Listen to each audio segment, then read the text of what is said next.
Ed è arrivato il weekend, buongiorno, buon venerdì a tutti, siamo al 21 maggio, siamo pronti per l'ultima puntata della settimana con Io Compro Siciliano live e come sapete ovviamente il venerdì noi ci dedichiamo alla lettura e lo facciamo veramente molto volentieri. Intanto io vi ricordo di visitare il nostro marketplace, il più grande marketplace tutto made in Sicily, www.iocomprosiciliano.com, e a questo punto do il benvenuto al mio compagno d'avventura del venerdì per la rubrica Letto e Sottoscritto, il nostro Giorgio Lupo. Guardate dove sta, guardate. Vedi, ciao Cristina.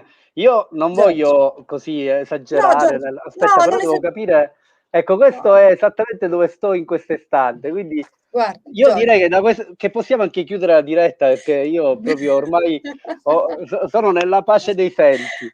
Io sono pienamente d'accordo con te, guarda, anzi non ti volevo neanche presentare oggi perché io No, già durante ma infatti, l'anteprima... potevamo già saltare, secondo me, direttamente a venerdì prossimo, che sarò ancora più abbronzato, perché io mi Hai abbronzo visto? qui stando in terrazza, quindi non... C'hai mai Poi, visto? Ma come fai, Giorgio? Ma poi io non lo so. fresco di prima dose di vaccino, che ho Ecco, io... superato Vabbè, tranquillamente, grande. quindi insomma comincio a vedere il sole in tutti i sensi.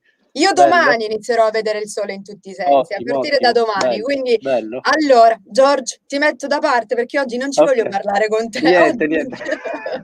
Volevo mettere uno screenshot dietro, un Cioè, po' triste, uggioso, però ho detto, ma perché? Perché? E no, quindi... no, figurati, assolutamente no, guarda, non fa invidia a nessuno, quindi Esatto.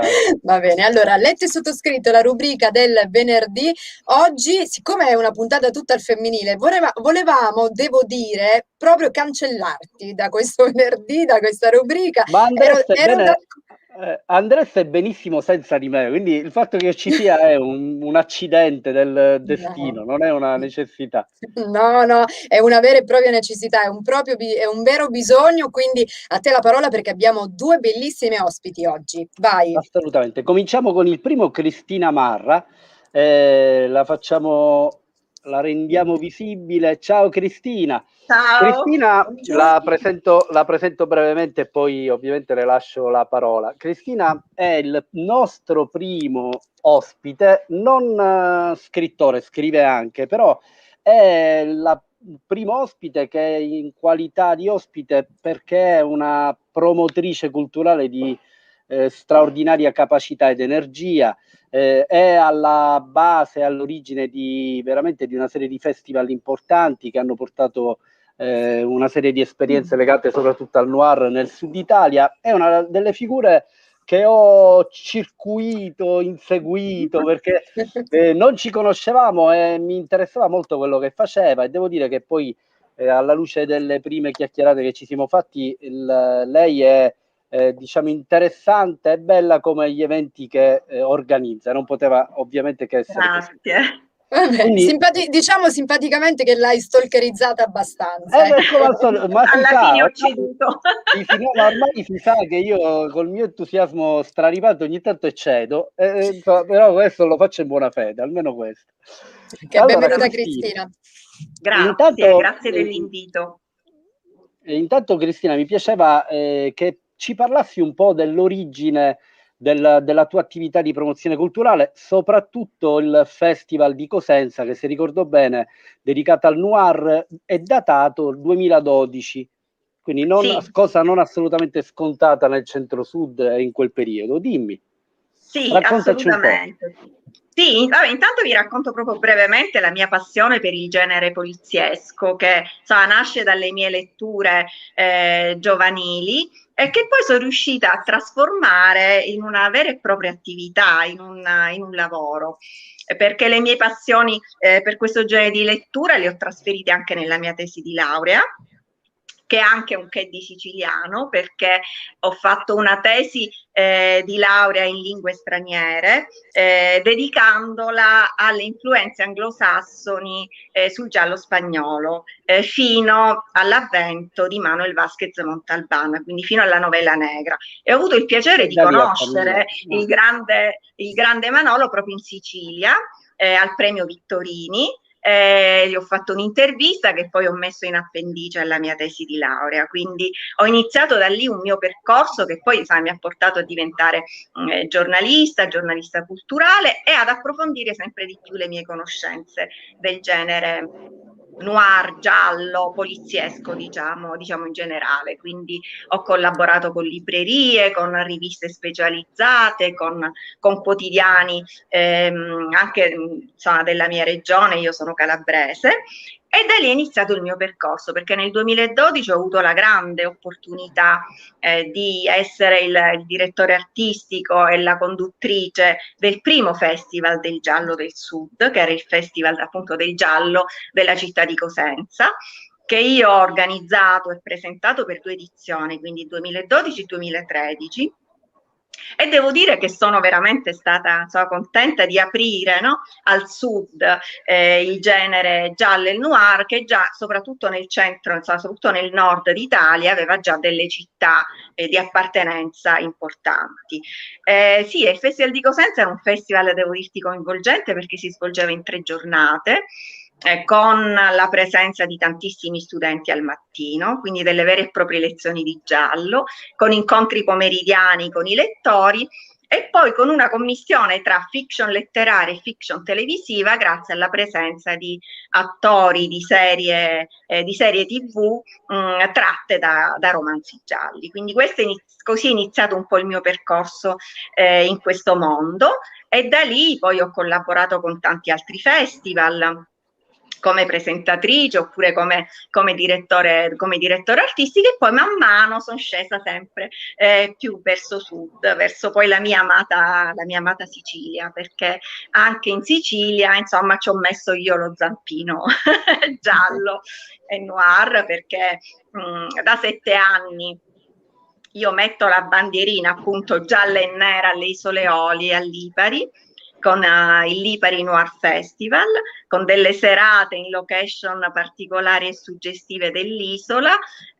insieme ad ospiti, a scrittori, a musica e anche a cinema. Quindi sono delle serate. Queste sono le mie infradito pronte per il Lipari Noir Festival. Esatto, diciamo ne comprerò una un po' più colorata, ecco. Però presto sarai anche tu una delle mie vittime, nel senso che ti porterò. Non vedo l'ora. Ti porterò alle Eolie e ti vorrei anche portare in un altro posto mio del cuore siciliano, che è il borgo di Castroreale.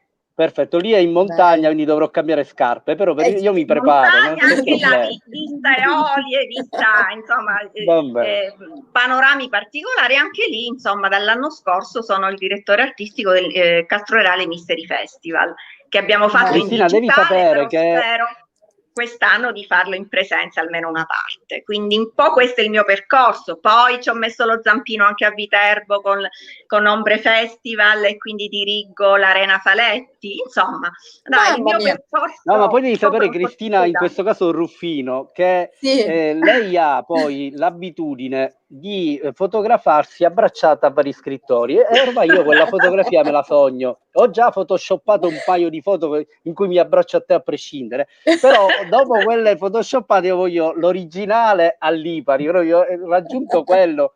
Per quest'anno sono a posto. A Lipari, dove avremo come mascotte l'Alice Noir, che realizza, anche perché a me piace coinvolgere anche le eccellenze artigianali o artistiche dei luoghi, e quindi a Lipari ci sta Loredana Salzano, che ha realizzato per il festival questo braccialetto con l'Alice, che è la sua il suo animale caratteristico. Tra l'altro l'Alice dovrebbe, no?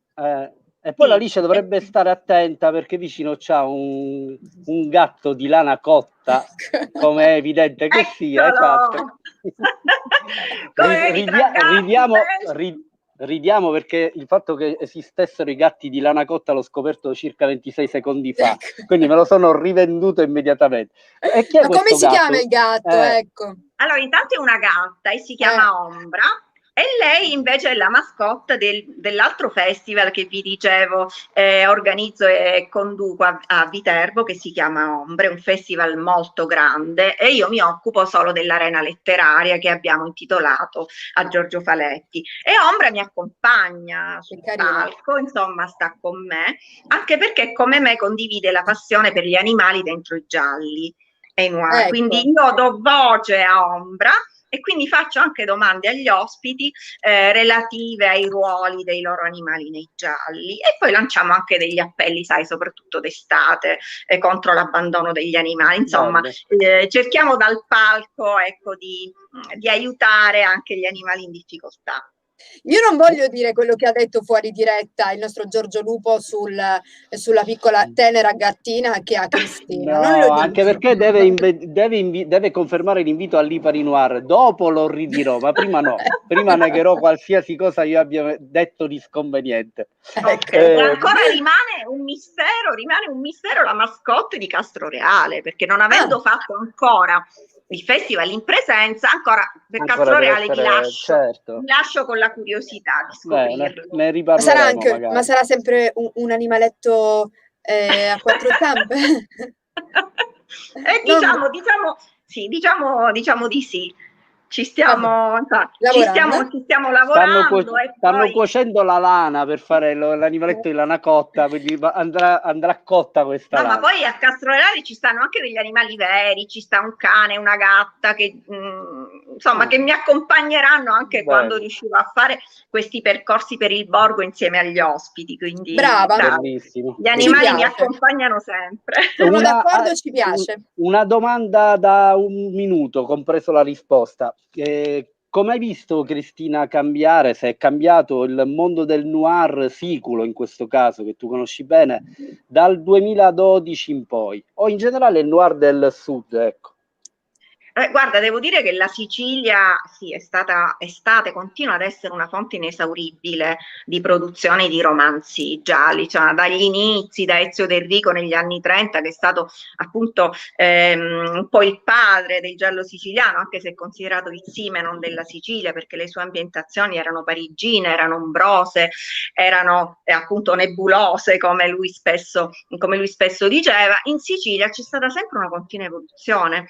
Quindi continua tuttora, mettiamo da parte il grandissimo Sciascia che tutti conoscono, il grande exploit degli anni 90 con Camilleri, che ha aperto una nuova strada.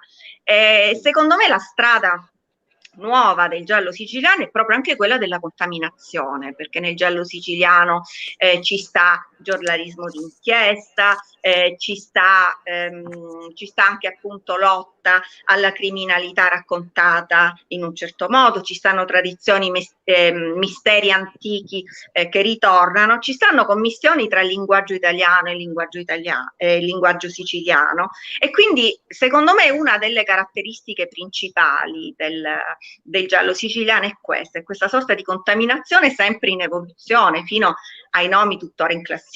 Mi viene da nominare Cristina Cassascalia, mi viene da nominare per esempio la Siracusa di Annalisa Stancanelli col suo mistero siciliano, e quindi il fatto di fare emergere una figura misteriosa e poco conosciuta come quella di Archimede. Barbara Bellomo, che adesso si è data al thriller. Insomma, è una fucina di idee e di romanzi sempre nuovi, freschi. Ecco, è l'originalità della Sicilia che poi viene fuori, i suoi tanti aspetti, le sue tante facce. Tra l'altro Annalisa e Barbara saranno presenti al festival, sono stati ospiti come te, Io Compro Siciliano, quindi insomma manca la Cassascalia, il prossimo anno recupereremo. Cristina, noi siamo arrivati al termine di questa nostra chiacchierata. Grazie Cristina, grazie mille. Salutaci, ovviamente salutaci anche Ombra, esatto. Ok, salutacela tantissimo. Grazie a voi. Ciao. Grazie Cristina Marra, grazie. E tra poco entrerà la prossima ospite, ma intanto 15 secondi di spot.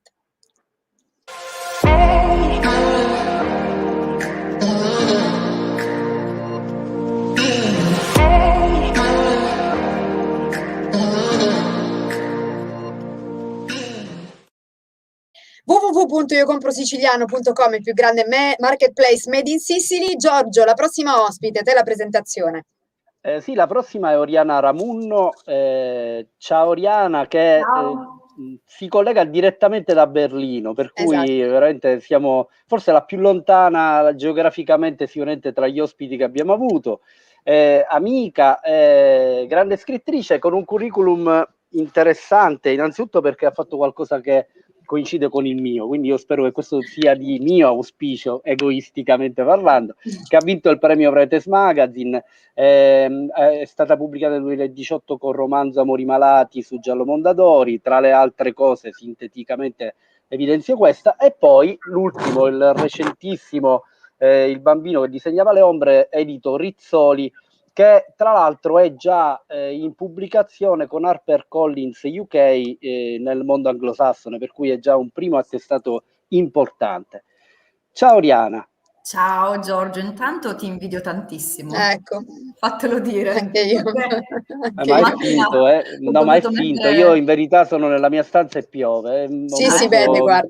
Ho messo lo sfondo solare, il mare, anche quello è finto, te lo faccio rivedere così. Giorgio, basta, ecco. Oriana, poverina, è a Berlino, dove tra l'altro il cielo è coperto, è tristissimo, no? In questo momento il tempo adesso. Meno male, meno male. Ecco, quindi Giorgio, basta. Ecco.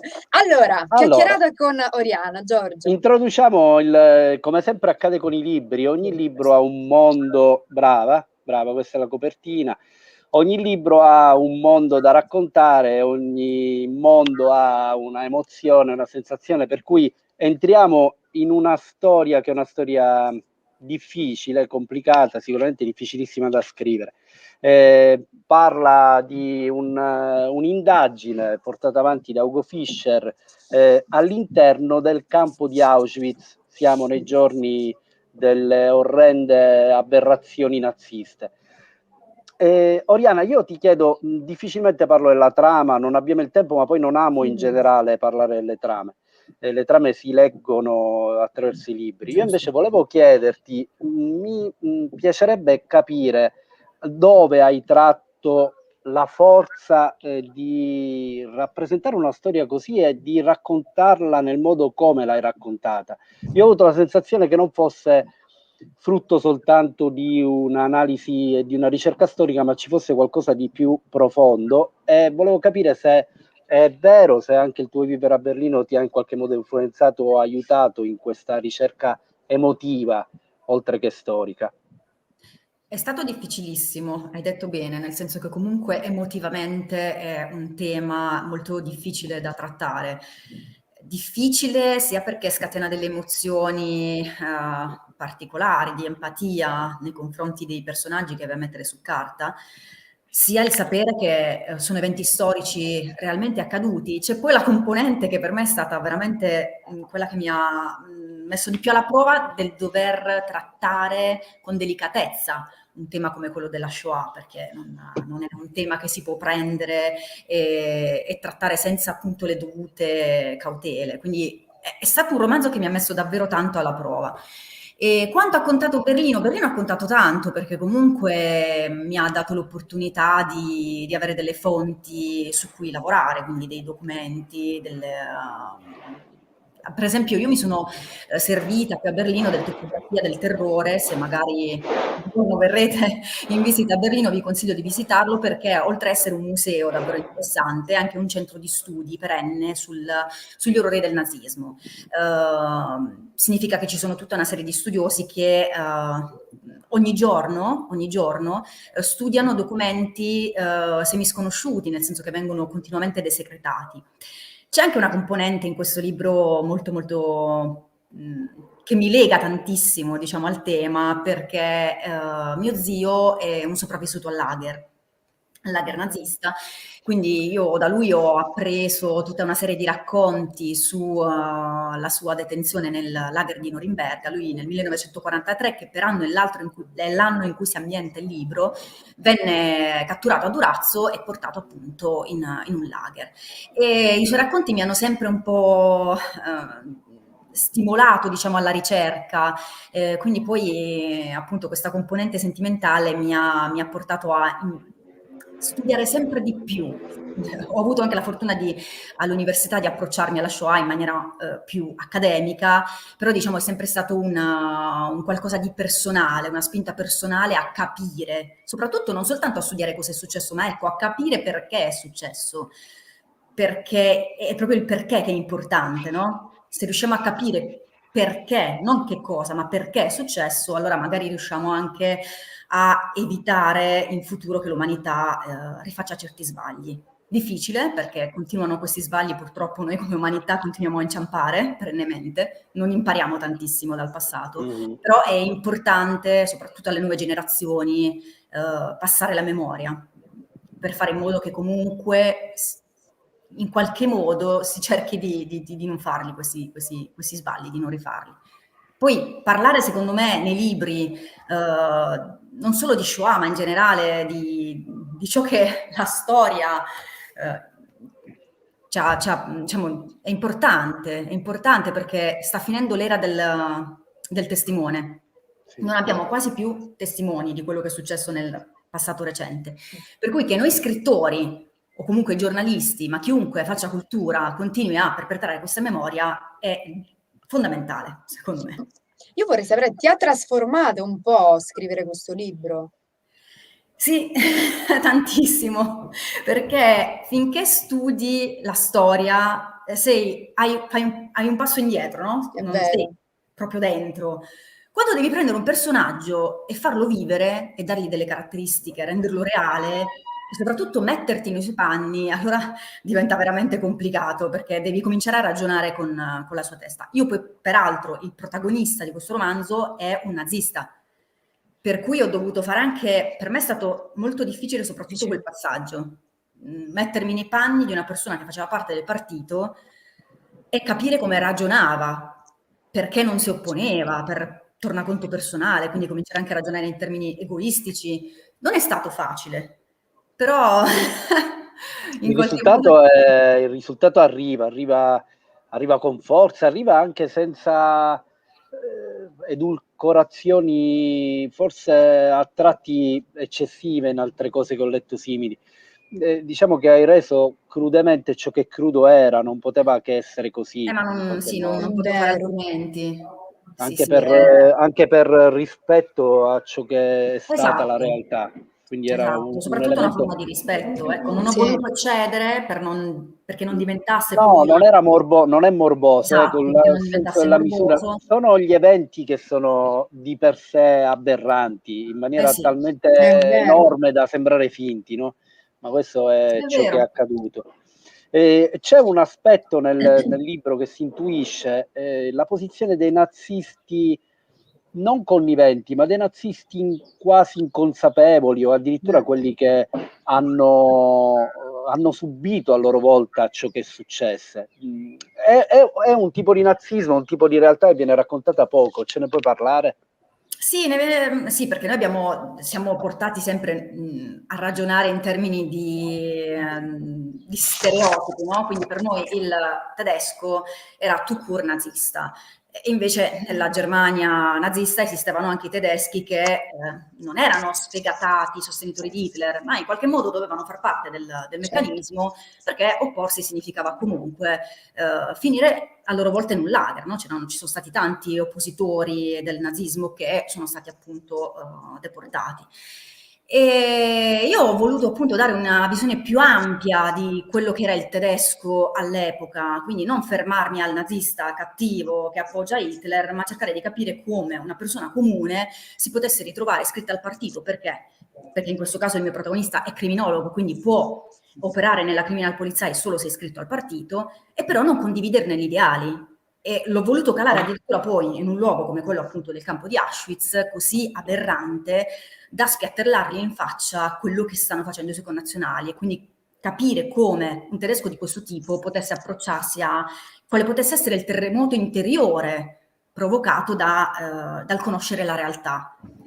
Tra certo. l'altro, rispetto a questo, poi purtroppo andiamo Sì, Pochi secondi, a sì. chiudere. Sì. Ho sentito da Francoforte raccontato ultimamente una cosa, non sapevo, che ci furono migliaia di ufficiali nazisti dei vari campi di concentramento che si suicidarono. È una cosa a loro volta vittime, perché rispetto a Certo. ciò che stava accadendo non riuscivano a reggere A umanamente reggere il peso, no? il Certo. peso. Sì, Noi, sì. allora, purtroppo siamo in chiusura. Avremmo continuato ad ascoltarti veramente per ore, perché è un Sì, piacere assolutamente. ascoltarti, Oriana, davvero. Fai Facciamo vedere rivedere la ancora la copertina, copertina. brava, Eccola qua. sintonia perfetta. È vero. Il bambino che disegnava le ombre. Vale assolutamente la pena, proprio Grazie. assolutamente, quindi Grazie. correte a comprarlo. Grazie Oriana. Grazie Oriana, Grazie a Oriana grazie voi. mille. Ramunno, grazie. Salutatemi Ciao. il sole, eh. Altro che grazie, a presto. Ciao. Ciao. Ciao. Giorgio? Allora, in chiusura Allora, voglio salutare con sì, te oggi un paio di saluti al volo, proprio siamo in ritardo, sì. scusateci. Allora, Angela Portella che ci augura buona giornata anche Andrea Geriri, Ciao, good ciao. morning anche a te Andrea. Poi Deborah Salli, tanta cultura e sicilianità sempre, vero? Antonino La Barca, buongiorno anche a te, grazie per Buongiorno. averci raggiunto. Matteo Magro, complimenti, buongiorno e buon fine settimana anche a te Grazie. Matteo, grazie. Giorgio, chiudiamo insieme oggi, così ecco, perdiamo meno tempo, Sì. recuperiamo. Ci vediamo 4 venerdì. giugno, sì, 4 giugno Martin Rua e François Morlupi, altri due Perfetto. autori importanti e testi splendidi. A Ci vediamo la venerdì. prossima settimana. Venerdì chiudiamo Ciao, così. Un bacio, grazie. noi ci vediamo Bacio. lunedì a mezzogiorno. Ciao. Ciao.